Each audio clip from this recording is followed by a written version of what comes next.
amma yoo waan jechuu barbaadu ijoollee durbaa fi haadhaaf intala wal bukkeetti gudeedaaru Wallaggaadha jechuudha. Wallaggaadha haadhaaf intala wal bukkeetti gudeedaaru bakka wal bukkee kaanii jechuudha. Waraan raayyaa ittisa biyyaa. Waraan raayyaa ittisa biyyaa kan hoggan mootummaadha beeka rakkina Wallaggaa beeka waa wallaaleen qabu. Beeka waan tokko waa wallaaleen qabu mootummaan. Sababii kanaafiyyuu mootummaan akka mootummaan nu geessa mootummaan akka nu dhagahu maal godhu hin dhagahu. Beeka rakkina kana hundumaa beeka. Jecha hin qabnu nuti. Beeka waan ta'u kana beeka. Waan ta'u uumaa jiru kana beeka. Waan ta'u uumaa jiru kana beeka. Silaayyuu Wallaggaa immoo kaansilii godhaniiru. Mimoorii isaanii keessa Wallaggaan jiru. Wallagga kan jiru raayyaa ittisa biyyaa duwwaadha. Wallagga kan jiru hiyyeessaaf raayyaa ittisa biyyaa duwwaadha. Hiyyeessa immoo ajjeesaa jiru sayyuu. Qotee bulaaf raayyaa ittisa biyyaa. Sayyuu ajjeesaa jiru. Inni birrii qabu hin baqata. Baqatee naannoo kanatti gala. Inni hin qabne immoo achitti dhumaa jira. Kanaan booddee Wallaggatti waan hafan. Egaan daawwattoota keenya wanti as istiidiyoo keessatti ka'ee maatiin dubbataa jiran kun kan baay'ee nama gaddisiisuu fi miira namaa tuqu jechuudha. Haadhaaf intala wal bira teessisanii akkanatti gudeeduu fi gocha sukkanneessaa haadha harmee tokkorraan ga'u akkasumas dhalashee immoo wal biratti akkana gocha badii gocha addunyaa nu balaaleffatu gochuun kan baay'ee nama qaanfachiisu aadaa saba Oromoo keessallee kan hin jirre jechuudha. Egaan biyya dimokiraasiin jira jennu keessatti rakkoon kun nurra ga'ee jira. Dararamnee jirra. Maatii qofaa miti lixni Oromiyaa rakkoo guddaarra jira. Aktivistoonni Oromoo, beektonni Oromoo, qaamni mootummaa gama kamiiniyyuu maaliif lixa Oromiyaa ilaaluu dadhabee kan keenya addaa uummataa wajjin qabsoofne uummata faana jirraadha kan isaan jechaa jiran.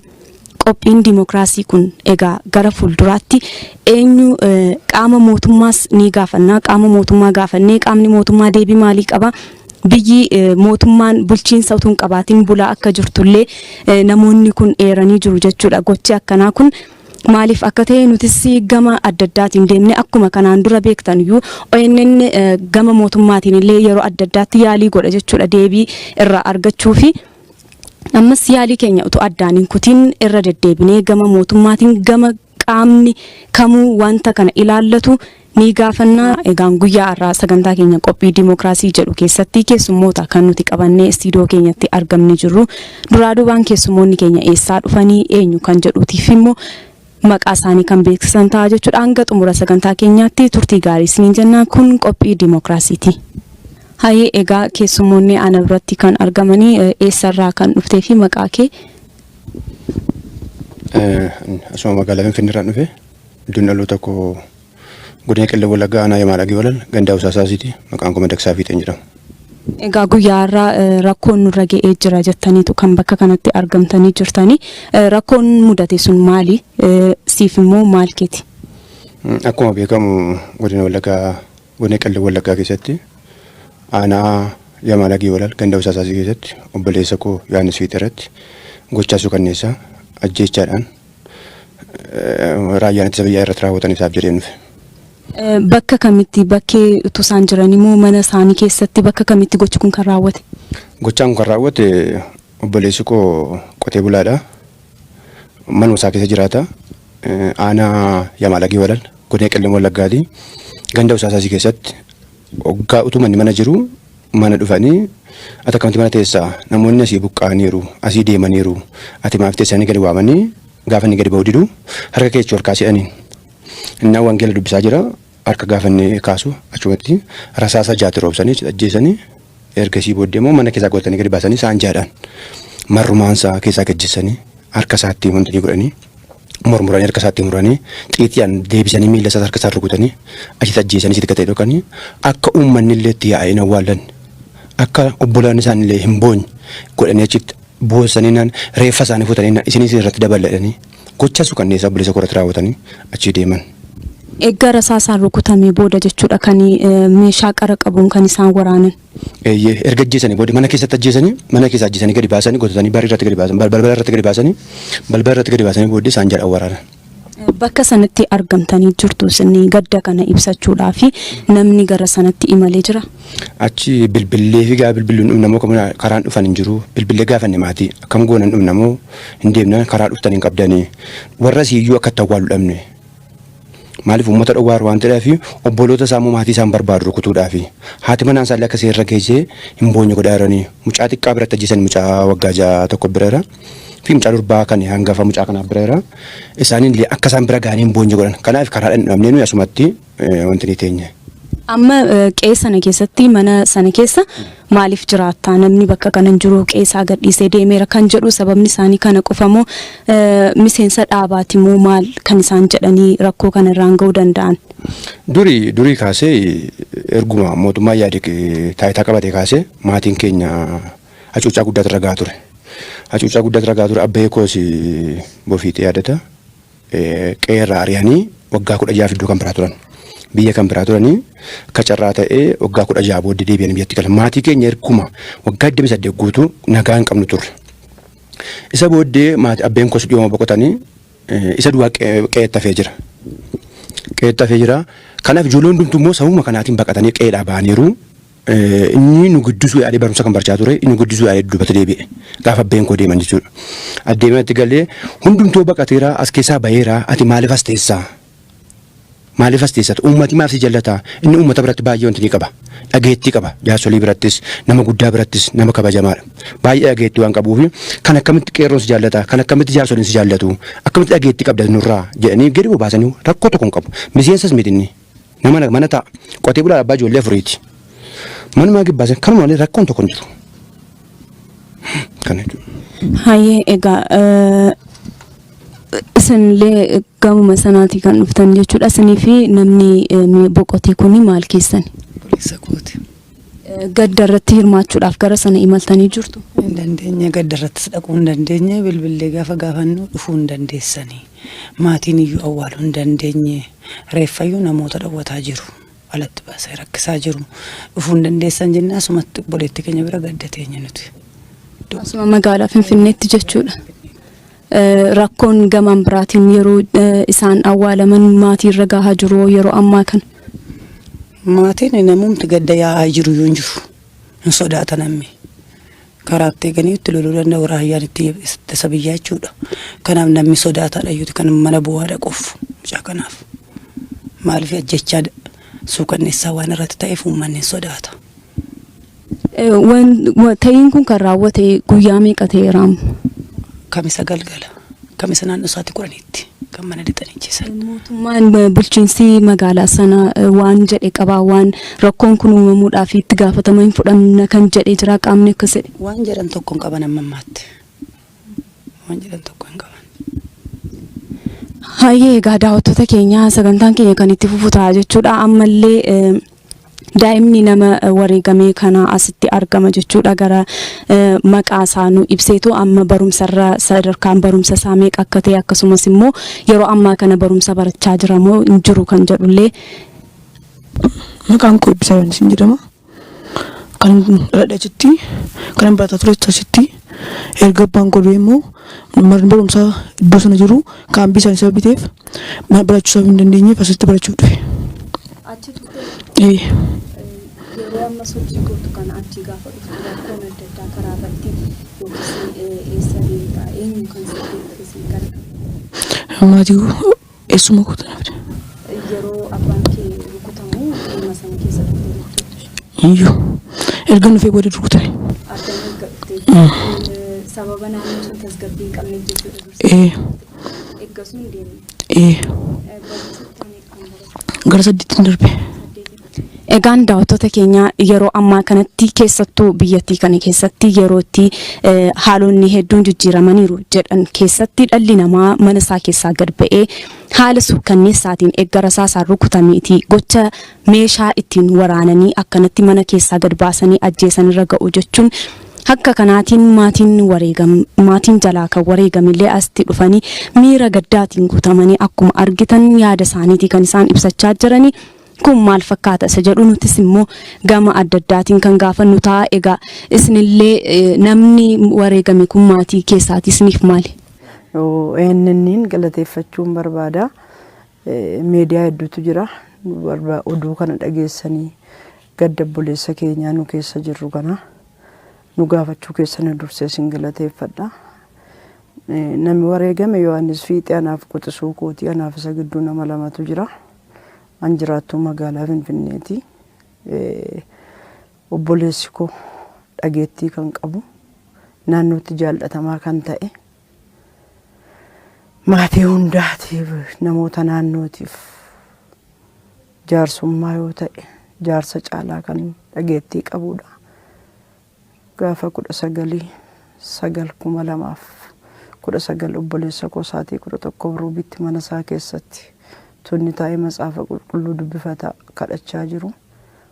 Mana isaa balbala isaa mana caccabsanii walitti lixanii obboleessa koo ajjeesanii rasaasa 6 ajjeesanii haadha manaa hidhanii lafarra gototanii ijoollee isaa manaa ari'anii mucaa kan manatti guddate mucaa xinnaan tokko kan jiru samataa baqassanii seen akkana garra girgiddaatti asiichi galagalii namni tokko akka achiin tochoone jedhanii obboleessisee keessumummaa dhufee kan mana sana keessa jiru isa hidhanii obboleessa koo eegajjeesanii booddee gototanii alatti akka sareetti gadi baasanii saanjaadhaan warwaraananii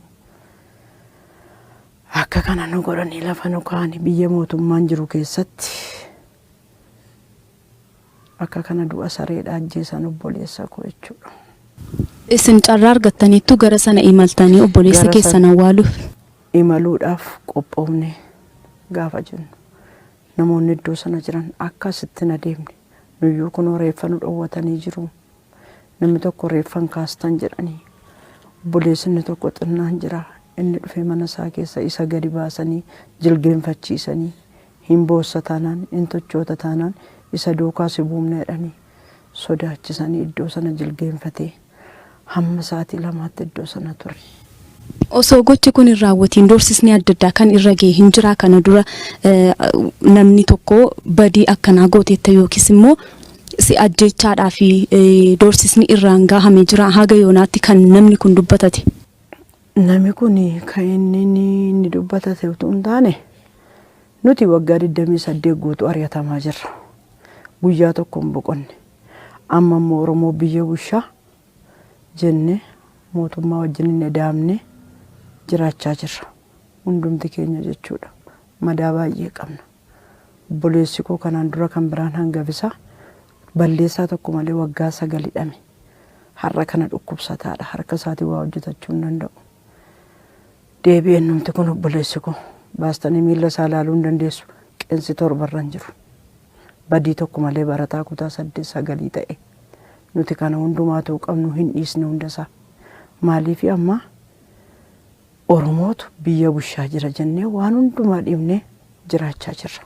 Kun kana isa booddee gaafa iddoo sana dhaqanii maatii kana maatiin keenya baay'ee maatii jireenya qabuudha. Maatii of danda'ee jiraatuudha. Rakkoon inni iddoo biraarra ga'e maatii kanarra hin geenye mana gara mana 5 mana gurguddaan jira kan obboleessa kooti mana kana gumneedhanii 7 darbe keessa doorsisaa turan. Qaama mootummaati jedhu mootummaa innas jiru hin beekate hin beeku hin beeknu. Kun mootummaatu erga jedhee ana amantiin fudhadhu. Maaliif yoo jettan mootummaan jiru mootummaa dimokiraasaa mootummaa sirrii jennee fudhannee wajjin hojjechaa jirra. Mootummaa ammayyuu taanaan nuti mootummaa Dr. Abiyyi yoo ta'e pirezidaantii Lammaa yoo ta'e pirezidaantii Shimallis yoo ta'e isaaniin badii kana qabu jennee fudhachaa jiru ammayyuu. Garuu iddoo sana wanti jiru warri isaan jala jiranii qaama kana qaama addana jiran hoogganan kana maqaa balleessiidhaaf wanti godhamaa jiru waan addaati.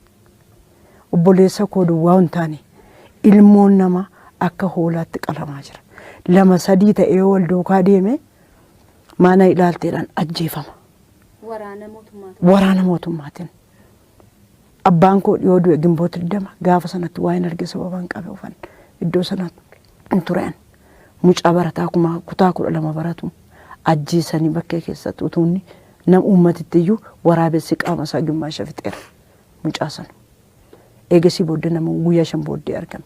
Kanatu ta'aa jira. Qaami biyya gaggeessu ilma Oromoo ta'ee kana hin beeka jedhee hin fudhadhan. Utuu beekee Oromoon ajjeesu. Ani qaama maalii akka ta'e makalaakaan jedhamu kuni raayyaan ittisa biyyaa kuni waan ta'e hin beeku. Ammuma kana dhugaa fudhachuudhaaf. Maaliif ani biyya kana keessa waggaa 20 jiraadhe anan hojjedhe siris badii baqaan biyya sana yaane jechuudha. Abbayeen koo akkuma inni dubbate abbayeen koo baqatee biyya kana keessa iddoo biraa dhokatee waggaa meeqa ture eegasii booddeedha kan biyyatti deebi'e jechuudha. Akka kanattiin haadha biddeenaa keenya sababa badii isaan irratti raatan yeroo abbayeen keenya biyya bahee keessa rukuttaa isaaniitiin haati biddeenaa keenya duuteetti waggaa bara 88 akka lakkoofsa bashaacha jechuudha. Kan hundumaa dhiibne irra dabarree edaamu wayyannee jiraanne nutam. Jiraanne amma immoo sadhuma bara Oromoon ta'ee biyya bushaa jirutti obboleessa koo akkam jaalladhu obboleessa koo nabe abbaa ijoollee afurii nabe mucaasaa waggaa 5 waggaa 6 fuulduratti obboleessa koo ajjeesan. Ati nama miti na ilmoo ijoollee xinnoo duratti abbaa ajjeesuu miti waan hin taane dubbachuun waan hin taane gochuun waan ijoollee sammuu ijoollee tuqu hin godhamu. Garuu abbaasaa ajjeesanii isaan jaalaa mucaa fuulduratti waraanan. Kun haqa dhugaadha jiru haqa jiruudha kun wanti na subsiisu tokko hin jiru dhugaadha. Dhugaadhaaf jiraannaa dhugaadhaaf dubbanne eega ta'e jechuudha. Kanaa qaamii mootummaa hin beekaaf hin beekuusaa hin beekon.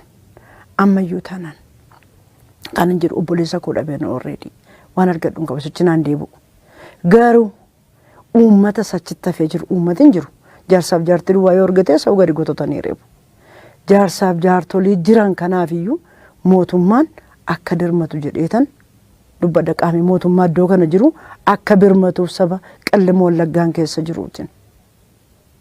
Aqaa saba koo eega yoommoo warri badii qabaatan jiraatan yoo qabaa seeratti dhiyeessaa jedhe malee ol lixaa uummata qalaa kan jedhan jiru. Qaluu duwwaa miti akka ijoollee isaallee ittiin hin guddifanneef birri 15,000 mana keessaa lixanii fudhataniiru.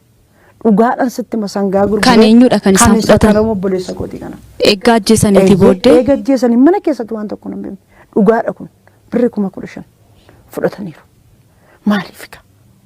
Oromoon Oromoo irratti akkas godha jedhee hin fudhadhu. Kuni rakkoo guddaa saba Qellem Wallaggaarra jira. Baay'ee akkuma Wallaggaa lixaatti kan Qellem Wallaggaa immoo adda waan isaa hin beeknu nuti. Waaqa duwwaa na beeku. Namni tokko yoo balleesse yeroo diinni nu bushaa ture keessa iyyuu sabni keenya akka hoolaatti qalamee hin beeku. Amma waan isaan nu galaa jiru. Dhuguma Oromoodhaa makkalaa raayyaan ittisa biyyaa suni hamma jennu dirasiitti geenya irra manuti. Ilma Oromoo ta'e ilma Oromoo hin qalu billaadhaan. Oromoon horiiyyuu gaafa qalu horii isaa mararaan qalu. Oromoon safuu beeka. Safuu qaba. Jaalala beeka. Hammachuu beeka malee Oromoon eenyuun iyyuu qalee hin beeku. Ijaa baafachuu hin beeku. Isa samiidhayyuu ijaa baafachuu hin beeku. Amma immoo mararaa nama keenyaa dhumaa jira. Mararaa barataa keenyaa dhumaa jira. Mararaatu nu jalaa dhumaa jira. Dhumaa jira waan isaa wal dhalaa jirra nutam. Garatti adeemnu dhabaa jirra. Maal dhageenyaatti silki bilbilli gaafa kan kutaa biyyaa ta'u har'ammoo maaliin dhagaa'etta. Har'ammoo maaliin dhagaa'etta. Inna rakkoo akkasiitu jira. Nama gaafa ajjeesan horii isaa mana keessatti hin dhiisanii. Nama immoo qabeenyaa qabu dhageettii qabu hin dhiisanii. Maaliif jette yoo gaafatte caakkaa kana keessatti kanafu jaljeessaaf shanee duwwaadha. Qottanii nyaattan jedhanii uummata keenya doorsisaa jiru. Nuti waa'ee shanee hin beennu. Maal akka ta'an hin beennu. Wanti beennu tokko hin jiru. Wanti beennu tokko hin jiru. Dhugaama dubbachuudhaaf yoo ta'e uummanni qotatee nyaataa hin jiru. Yoo barbaadan dafinoo gaafanni qotiyyoo camadatu irraa eessanii sibsabaa yaasanii teessaa oolu. Namni deebisu hin jiru, namni gaaffii gaafatu hin jiru. Dafnoodhaa hamma jimaataatti uummati keenya nama uummata qotee nyaatudha. Qottanii nyaattan. Beelaanis hin fidneen akka kanattiin uummatarra deemanii doorsisu. Rakkoo akkasiitu jira. Ammayyuu mootummaan itti yaaduu qaba. Itti yaaduu qaba. Biyya kan biraa hin qabnu, lafatti baqannu hin qabnu, uummati kun lafatti baqatu hin qabu. Kanaafuu mootummaan itti yaaduu qaba. Waliin hojjettu yoo ta'e si warri qaama miidiyaadhaa mootummaatti kana nuu dabarsuu qabdu. Eenyuyyuu du'an oolu obboleessi koo du'eera. Bakka dhabneerra. Ijoolleensaa utuu nama hin qabanne kadhattuudha ta'u jechuudha. Wanti biraan tokko hin jiru. Sammuu akkamiitiin akka baratan ani hin beeku. Mucaan waggaa 6 sammuu akkamiitiin akka baratu ani hin beeku sammuu akkamiitiin akka guddatu. Kanaafiyyuu qaamni mootummaa itti yaaduudha qaba. Itti yaaduu qaba. Bulchaan tokko hin jiru hachi. Kana miti bulchaan godina Qellem Wallaggaayyuu dhiisee baqateera. Dhiisee baqadheera naan jedhe. Bakka. waan dhossu tokko hin qabu asitti waan wal dhossu hin qabnu diimokiraasiidha walii wajjin dubbachuudha ta'e. Eenyuun baqata waraana mootummaati moo? Ani biyyichi tasgabbaa'uu dadhabnaan dhiisee baqadhee baheerana. Hojichuma gadhiisee uummata. Kanaafuu biyyattiin iyyuu bulchaan qabdu jechuudha. Eenyu bulchaan qabdu kan bushu komaander Sanbataa nama jedhamudha. An dugda duuban deemu dubbachuuf maaliif obboleessa koo dhabeeran waan barbaadan naa gochuu hin danda'u eenyuyyuu taanaan jechuudha. Komaander Sanbataa nama jedhamutu busha Qellem Wallaggaa jechuudha. Garuu akka bulchaatti kan naqee nami jira. Komaandarri sun kan raayyaa ittisa biyyaati moo kan? Kanaafuu komaandi poostii dhumaadha jechuudha ammallee kan inni ittiin bulaa jiru biyyichi malee bulchiinsattiin qaama nageenyaa magaalaa wanni akkanaa hin jiru. Godina ittiinuu hin qabdu siin jechaadha. Bakka an uummata koo tajaajiluu hin dandeenye dhiiseera kan jedhamu dhageenya informationii hin jiru achi namni tokko hin jiru namni uummatarra haay jedhu hin jiru. Kanaafuu rakkoo guddaatu godina Qellem Wallaggaa keessa. Akkuma Wallaggaa arfanii ta'e godina Qellem Wallaggaa keessa rakkoo guddaatu jira. Qaamni mootummaa olaanaan jiru gadi bu'ee haa ilaalu jennee dhaamsan qabu kanuma nu waan goonu tokkollee hin qabnu. Hayyee gara keettiin deebi'aa akka qeerrootti qeerroon fuula sooshaal miidiyaa irratti illee hedduu deddeebi'aa jira gidduu kana. Naannoodhuma sanatti gochi akkana raawwachaa jira. Dhugumaatti iyyuu rifeensa guddifachuun qeerroon 2-3 ta'ee naannoo sana socho'uun rakkoon kun dhugumaatti jira. Moonit dhugaasitti mu barbaannani akka Oromiyaa dhiyaa keessumaa godinoolii arfan addatti immoo Qellem Wallaggaan wanta inni keessa jiru sitti hin danda'u. Deemuu hin dandeessu karaarra hin deemta taanaan galagaltee ilaaltaanaan ati dargaggoo waggaa 5 ol alataan jiru jechuudha. Galagaltee ilaaltaanaan kan si qaqqabu rasaasa. Dhuguma sitti himan.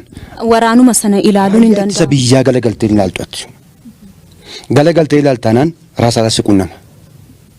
Kan si dhibu dhiyeenya kana jechuudha. Dhiyeenya kana mucaa obboleessa beekooti. Yaaqoob Israa'el kan jedhamu jechuudha. Mucaa mana puulii kee taphatu ari'anii mana puulii keessaa baasan ari'anii jechuudha. Rasaas dhaqanii caakkaa kee dhaqanii ajjeesanii utuu maatiin argin guyyaa lama bulee walakkaas ol erga bineensi nyaatee booddee barbaadanii arganii isumaa immoo hin awwaaltan jedhan. Hin awwaaltanii dargaggoo akkasii biyya kana keessatti hin barbaannu nuyi. Yerootti sabni kan biraan nu bulchaa turetti akkas ta'e hin beekon. Ani dhamaan ture yeroo baay'ee dhamaan tureen. Sammuu abbaayeen keenya sabboonummaadhaan beekamuuf. Sammuu sabboonummaadhaan sammuu Oromoo ta'aniif. Naannoon keenya naannoo dhumaati. Aanaa Yamaalagii wal jechuun dhumarreera. Waanuma nuyi waraana waboo nyaachisuu nutti fakkaata gaafa dhufan achi. Moggaadha uumamaan nu kaayachi jaallannee meeqa achi teenya. Qellem Wallaggaa keessa jaallannee teenya nuyi. Jaallannees Oromoo hin taane. Garuu deemsi deemamaa jiru deemsi jibbisiisuudha. Kana jechuun dandeessooti. Amma obboleessa kee du'e gaafa boo'ichaan qaqqabne maaltu dhaga'amasi. Hin dhufinaa gaafa jedhaman. Hin dhufinaa reeffa nuun iyyuu nu dhowwatan akka tawwaalu dhabne isa duwwaa miti. Erga yamanii booddee erga giddiimatti uummati itti iyyee boo'ee mucaa keenya awwaallanne fuudhanii kaanii karaa irratti reeffa lafa keessanii achitti uummata reebanii reeffa lafa dhiisanii inni firaa hin baqannu lafa dhannu hin qabnu yoo duuna jedhanii achi giddiitti dhaqanii fuudhanii saayii torba keessa awwaalan obboleessa koo jechuudha. Kan akkam gootee akka dhannu hin beeknu jennee obbolaa koo wajjin marannee asumatti teenyaa boochisuumatti teenyaa dhiisaa jennee gaafa bilbilu akkaataatti bilbiloota isaan hin qaban. Gaafa sana gaafa ajjeesanii nyaatanii dhufanii mana isaa keessa bulan. Mana bulan reeffa karaa namni itti taa'ee boo'u dhabee isaan mana keessa bulan eegaa bulan. Waan godhe ta'u qabaatee miti. Eenyu kan mana keessa taa'ee eegu? Biyyaa. Erga nyaatanii dhufanii mana keessa bulan dhufanii mana isaa keessa. Reeffa karaa ol galchan dhabanii jechuudha. Reeffi afaan balbalaa jira akka du'eetti. Karaa ol galchan dhabanii isaan mana keessa bulan. Eegaa bulan mana keessatti. Waa godhee miti namichi kun. Waa tokko yakkee miti. Uummata biyyaatiin baay'ee jaallatama mucaan kun. Jaarsummaa irratti jaallatummaa baay'ee qaba uummata gandaa keessatti. Hundumtuu jira. Ati akka uummata jaallatamtati. Uummatoo qonnaa dhowwineera akkamitti qottati. Uummatoo nagadi dhowwineera akkamitti daldaltati safara keessa deemte. Akkamitti buna ramsiistati. Akkamitti hojii hojjisiistati. Shanee yoo dhufe boqqolloo kana keessaa inni rukutaan ta'e akkamitti boqqolloo qottan. Gochaa kana duwwaadhaan du'e obboleessi koo. Waan kan biraa godhee miti. Yakka kan biraa qabaatee miti. Uummataan sana gaafachuu dandeessu bilbilaan bilbiltanii. Waan obboleessi koo godhe. Yakka tokkotu raawwate. Gochaa kana duwwaadhaan du'e obboleessi koo. Uummata naannoo gaafanneerra uummati naannoo kan inni iyyachaa jiru ammayyuu yoo dandeessan miidiyaa nu dhaqa. Kan du'e isa miti nutu du'e eegganni du'e. Nutu du'e. Maaliif kan nurraa dhufu duraan yeroo dhufu jaallatamaa waan ta'eef isa bira dhaqu akka irraa uummati keenya nagaadha akka inni jedhuufi isa bira dhaqu tura har'a garuu nama isaaf dubbatan qabu uummati ganda keenya. Hin jiru dargaggoon hin jiru mana dargaggoon dhiisira inni baqatuun baqatee inni fira qabu firatti baqatee inni kan gara inni itti deebiin beektu hin jiru baqa dargaggoon hojiin dhaabbate hojiin baqa normaal hin jiru baqa. Qillee Wallaggaa keessa keessuma aanaan fillootiif aanaa hayaa maalagii walal keessa hin jiru baqa. Uummati keenya bunaa fi waan tokkoon jiraata ture. Amma bunni aramaan hin jiru waan ittiin jiraatu wanta kan biraan jiru konkolaataan hin deemu konkolaataan deemnee dhaabsisu namatti irraa xiitiidhaan rukutu duwwaa kana duwwaadha baqa wanti jiru achirra waan si jibbisiisudha baqa socho'uu hin dandeenyu dhaquu hin dandeenyu awwaaluu hin dandeenyu eegga fira keenya awwaalane eegga obboleessa keenya eegga duugaa hin keenya biyya keessa jirrettamoo maal jettama biyya kee jiraachuu hin dandeenya dhaqu mootummaatu kana beeku utuu kana callise hin beeka mootummaan waan ta'aa jiru dhagoo dhabee miti amma kana waan Qillee Wallaggaa maatii ijoollee shifir rukutamaatti jiraarra. Jaasolii dur yeroo bara sabni kan biraan nu bulchu nagaatti jiraachaa ture har'a dhumaa jira. Kan biraa barbaadu taanaan warra kan biraa barbaadu isaanii wajjin walitti bu'u. Uummati maal godhe sirratti? Uummati waan balleessu uummata kan du'aa jiru. Kanarratti mootummaan yoo nu dhagaa ta'e yoo uummata isaan dhagaa ta'e addatti keessumaa Qillee Wallaggaa wallaggoota arfan hin dhagaa yoo ta'e wanta raayyaan biyyaa achitti gochaa jiru itti adeemee hubachuu qaba bakka. Saakee addaan kutuun ta'iniiti akka lixa Oromiyaatti ati immoo akka qeerroo tokkootitti rakkoon amma jiru kuni gama mootummaa dhumaatiin dargaggoo irratti kan xiyyeeffate jechuudha. Dargaggoon kun immoo waraana bilisummaa Oromoo deeggartuudha moo adda bilisummaa Oromoo deeggaraa jirtuudha moo bilisumaan iyyuu hin socho'inaadha.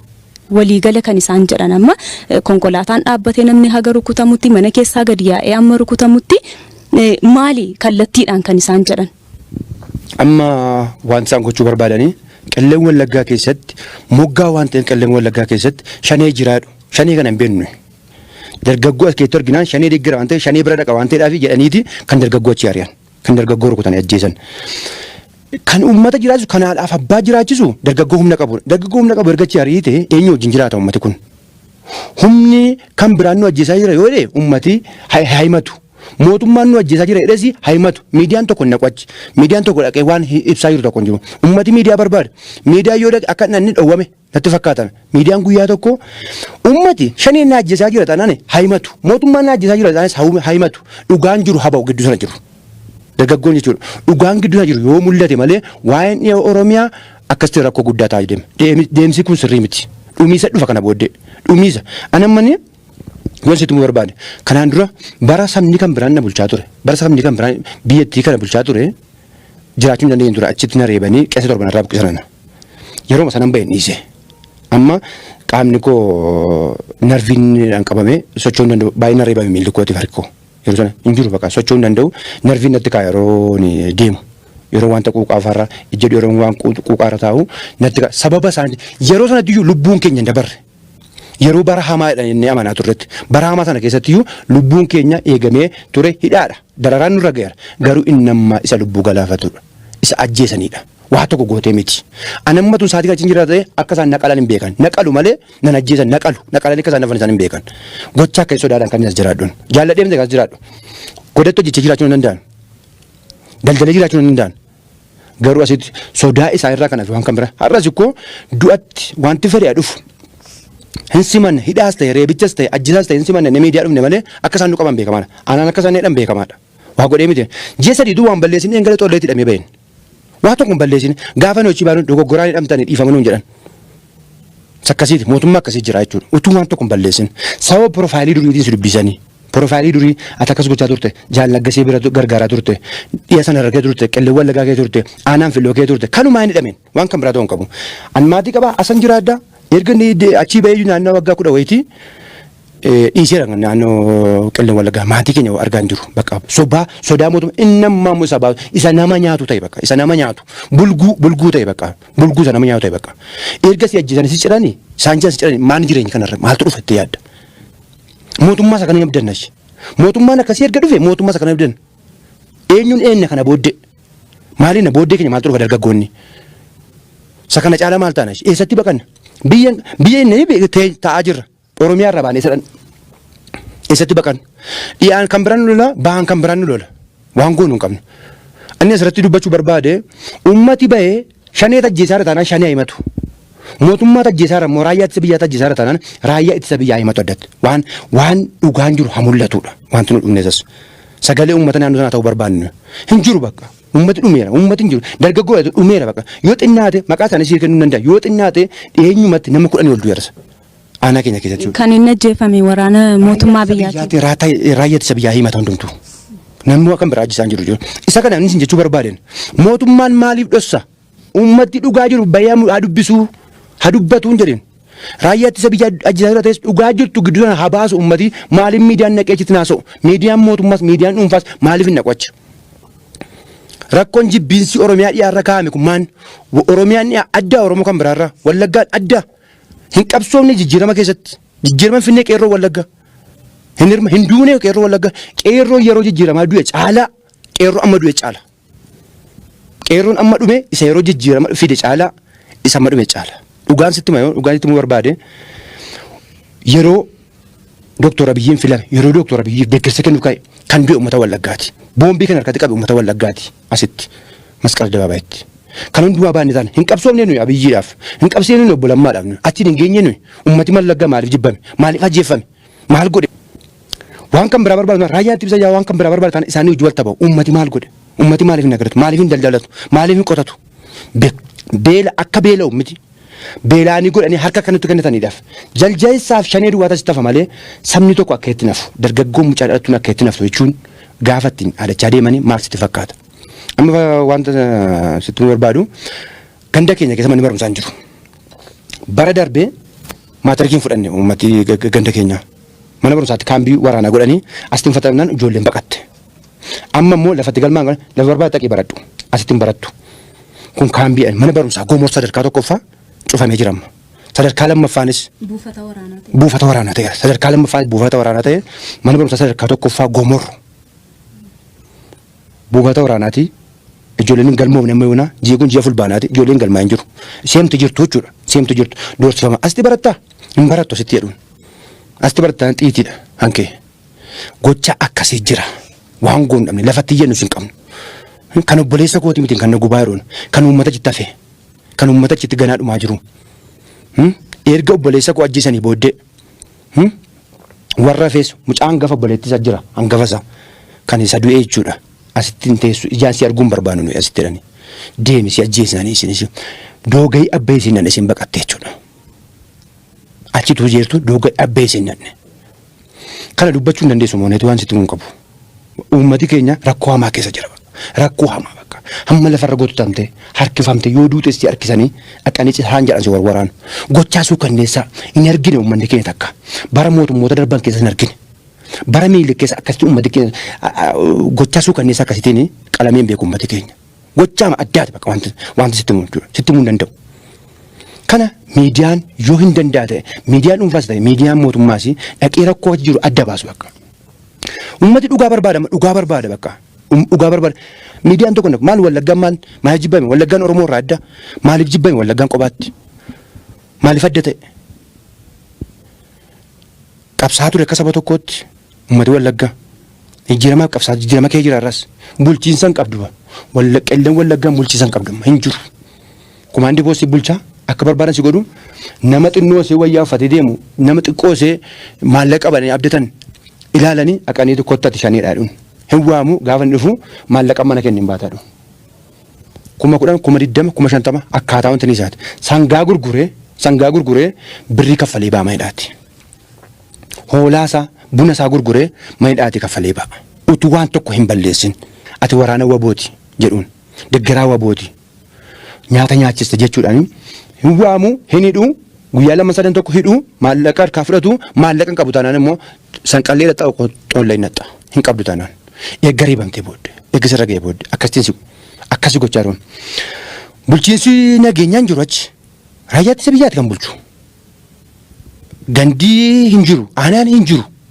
waajjirri poolisii hin jiru lafa xaxxeeyyattu hin qabdu lafatti dubbattu hin qabdu lafatti sagalee kee xinnoo see ibsatte miidiyaatti dubbattu miidiyaatti dubbannaan har'a see jiru namoota achi bilbilinaa subsiisaa miidiyaa irratti yaada keessan hin kenninu nu bor jiraachuu barbaanna akkamitti kennina galgala kana dhufa hin qalu hin hordofu nuun jedhan hin dhiisne bakka maatii haadha manaa obboleessa kootii harmee mucaasaa jechuudha bilbillee miidiyaa irratti yaada kennan hin kennu anaas duukaana buusu anaan immoo qalma addaa naqalu jettee didde gochaa suukanneessa akkasii argees hin beeku wanta kana booda dhufus hin beeku aktiivinooti keenyas yoo dandaate irratti dubbachuu waa'ee Wallaggaa irraanfataniiru dhiisaniiru waa'ee Wallaggaa waan dubbadhu qabu irratti keessumaa waa'ee ummati Wallaggaa akka aktiivistoonni keenya manidhaati baaniif qabsaa tureera du'aa tureera wajjin dhaqeellee gaafa sammaadhaati baanillee wajjin duukaa mana isaatti gasheera har'a garuu waa'ee Wallaggaatiin namni jecha tokko dubbataa jiru kun jiru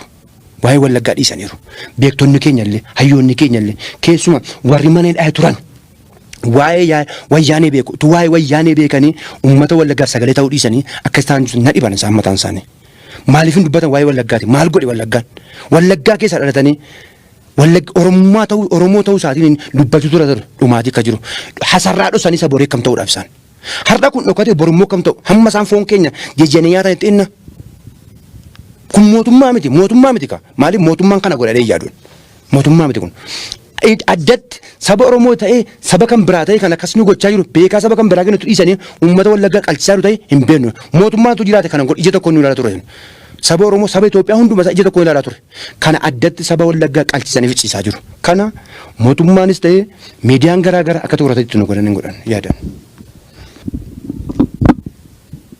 Egaa isinillee bakka irraa dhuftan nutti himtaniitu yaada gara xumuraatti dhaamsa qabdan akkasin dabarsitanii fi carraan isinii kenna. Ani kanarratti garuu dursee waan hin dabaluu qabu qaba. Mucaanii hiriyaansaa mucaa wasiila keenya gaafa duubuu gahii dhaqee mammu wasiila obboleessa koomma du'e kanaa nagaa gaafatee utuu qabamee hidhameera. Har'a ji'a lama seeratti hin dhiyaanne hojiin arganne hidhaa hin fuune namni waa'ee mucaa kanaa kaasee jiru isaa wajjin hiriyaansaa nama 3 har'a kunoo baatii 2 hidhaa jira. Gallafatti jennee namni nu dhagahu jiru. Yeroo sana bulchiisichi achi ture hin beeku. Bakki isaan itti hidhamanii jiran adda ba'e? Yamaalogii walal aanaa tajjoo jedhamu magaalaa tajjoo jedhamtu keessatti hidhamee jira. Yoo haati nyaata geessitee fi hin dhufin xoollaa dhaqaa jedhu. Namni immoo dabalee maal mucaanoo gabuudhaan du'e nyaatan fiddanii fi jedha. Yeroo isheen geessitu immoo hin dhufin xoollaatti geessinaa jedhu. Yeroo isheen nyaata geessi yeroo isheen deebitu mucaan dhuguma xoollaa dhaqeera yeroo isheen jettu mucaan agabuuchi keessatti poolis xaabiyaa isa jedhamudha. Nyaata mootummaan hin kennuufi namni maaliif mucaa keetiin nyaatan fidduudhaan akka kanattiinitu itti taphataa jiru. Jireenya ashaangulliitti itti taphataa jiru. Kanaafi amma irra deemnee kan dubbadhuan amma irra deddeebite naan jenniti irra deddeebi'ee kanan dubbachaa jiru mootummaan qaami mootummaa ajiru ol jiru Wallaggaan ilaaluu qaba. Wallagga ilaalamuu qaba. Wallagga biyya qabeenyaati biyya gootaati buna har'attiin asitti of tuullu kan addunyaatti ittiin beekamnu kana Wallagga irraa dhufe saliixii Wallagga irraa dhufe warqee Wallaggaa dhufaa jira. Ibina baradii Wallaggaa dhufaa jira. Wallaggaan immoo kan Wallagga godhe uummata isaati malee lafi lafuma. Wallagga ilaalamuu qaba. Nama isaaf dubbatu dhabee jira. Ofumaa beekaan addana jiru jennee abdanna. Mootummaan hunda bu'ee ilaalatum taanii warri jala jiran Wallaggaan ilaaluu qabu. Kana malee Wallagga Sooriyaa miti akkuma kamii Oromiyaadha. Qaama Oromooti, qaama qabsooti, qaama jijjiiramaati. Gujiidha Boorana Wallagga ilaalamuu qaba. Ilaalamuu qabaadha kanan jechaaru. Maaliifi Wallagga Sooriyaa miti dheeraa mayyuu Sooriyaa ta'uu hin danda'u. Kanaa ala ammayyuu walballeessi gadheetu dhufa. Walballeessi gadheetu dhufaa jira. Namni tokko numa dhuma malee ijoollee isaa irratti wal dhiisuun hin jiru. Mucaan isaan du'aa namni borisa dhaalu hin jiru. Namni qeessaa dhaalu hin jiru. Mucaan immoo du'e abbaanii fi haati immoo hin dhiisan. Wallaggaa keessatti kan ta'e kan biyya lafaa ta'e hin beeknu Wallaggaatti ta'e mucaa ajjeesanii haadhaaf abbaadhaan gadi bahii kolfii jedhani. Gadi bahii kolfii balleessaa isaatiif du'e mucaan kee.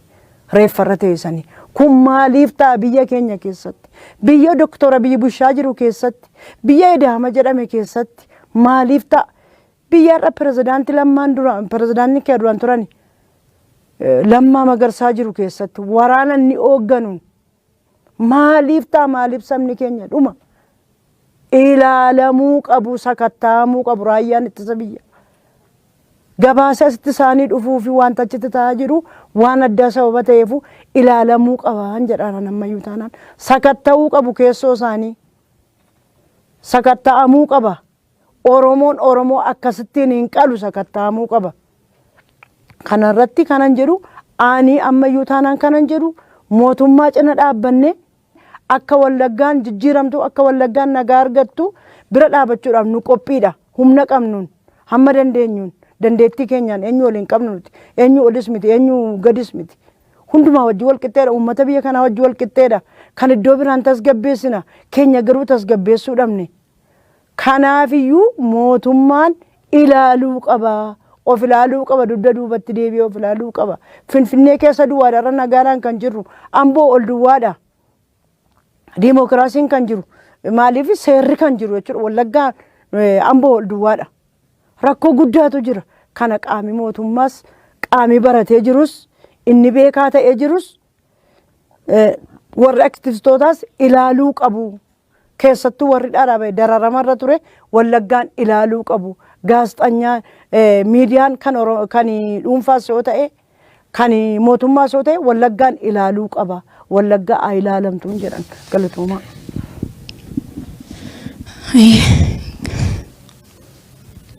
Egaa dhumarratti isinillee dhaamsa waliigalaa kan qabdanii akkasiin dabarsitanii fi carraan isinii kenna.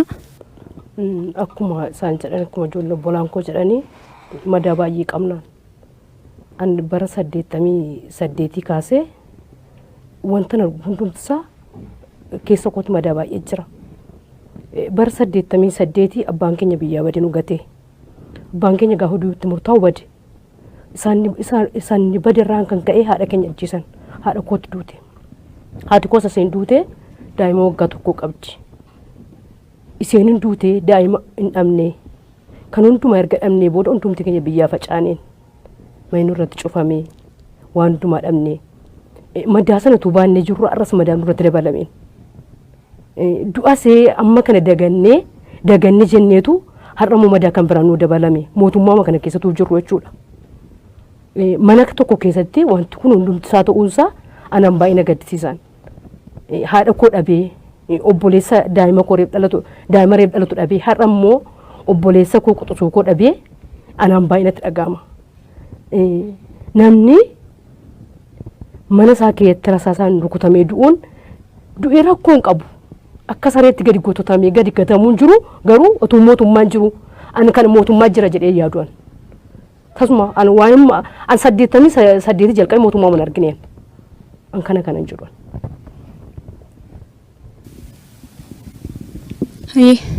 Eega atis dhaamsa yoo qabaatte dhaamsa gara xumuraatti. Galatoomi maatiin keenya selekti ta'e jechuudha. Selekti godhanii rakkina guddaa irraan ga'u durumaaniyyuu. Selekti ta'eetuma akka godina keenyaatti akka Oromiyaatti selekti godhanii maatii keenya kan dararan durumaaniyyuu jechuudha. Anaaf eessuma godhin du'e eessuma kooti akaakayyuu koo waggaa 16 booddeen argan dhaladhee jechuudha. Selektoon darara guddaatu nurra ga'a durumayyuu sababii isaanii sababii sabni Oromoo ta'aniif jechuudha. Egaan daawwattoota keenya wanti as istiidiyoo keessatti ka'ee maatiin dubbataa jiran kun kan baay'ee nama gaddisiisuu fi miira namaa tuqu jechuudha. Haadhaaf intala wal bira teessisanii akkanatti gudeeduu fi gocha sukkanneessaa haadha harmee tokkorraan ga'u akkasumas dhalashee immoo wal biratti akkana gocha badii gocha addunyaanuu balaaleffatu gochuun kan baay'ee nama qaanfachiisu aadaa saba Oromoo keessallee kan hin jirre jechuudha. Egaan biyya diimokiraasiin jira jennu keessatti rakkoon kun nurra ga'ee jira.